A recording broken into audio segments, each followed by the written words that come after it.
Kalau kita meyakini semua sesuatu itu adalah berasal dari yang satu, menjadi sebagai pedagang juga kita dia yang beri, menjadi sebagai pegawai negeri juga dia yang angkat, namun SK dikeluarkan oleh memang yang bersangkutan, menjadi apa saja juga itu dalam ketentuan Allah Subhanahu wa taala. Kalau demikian adalah kita dua sistem. Yang pertama mensyukuri kepada yang memberi. Yang kedua kita berterima kasih dengan siapa nampak pemberian. Katanya orang yang kerja ikan tu, jid ke pegawai negarawannya Allah yang angkat. Tetapi jadeh jid dengan kiban dengan aturan jatuh, aturannya payah penuh kutimang, aturan Allah payah petimang. Adapun bila melinting dua buah aturan, kita gunakan aturan Allah tidak memang berlawanan dengan aturan manusia.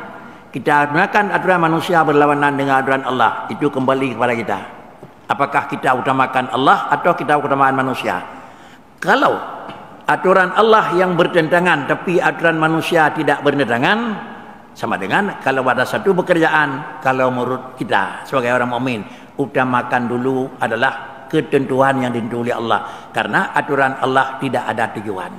Sedangkan aturan manusia ada maksud. Sehingga maaf engkau.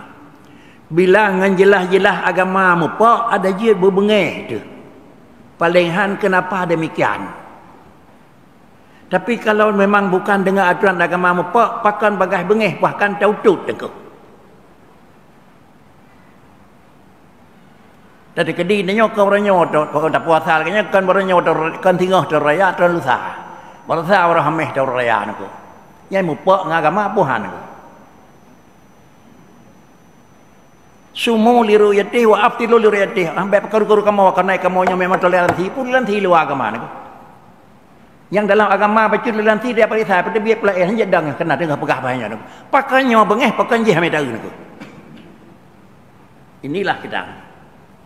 Mudah-mudahan yang berlawanan dengan Allah tolong ditegur. Yang tidak berlawanan dengan Allah Taala tolong dinasihati dan nyawa berlawanan engkau. Ngagama hana melawan tapi sempi bam yang melawan ngagama bebas hidup niku. Inilah tanda kita kena datang hati pada Tuhan. Mupa niku. Nya tapi tak keut. Hanti ku boleh ke. Mina tak petik boleh ke. Tau saya boleh ke cakap tanya nya tau ke hang pi Tuhan ke pucat ni bak kerja ni pada cok nah. Sehingga wajiblah syukur belum manusia syukur kepada Allah selama belum syukur manusia. Syukur Allah sebagai pemberi, syukur manusia sebagai dengan dia nampak ada nampak pemberian. Dengan nak orang bantu dia lepas kerja ke Allah baik tua kurangnya terima kasih apa. Ha melaipun orangnya kadang tinggal letanya kan terus kita buat terus aku.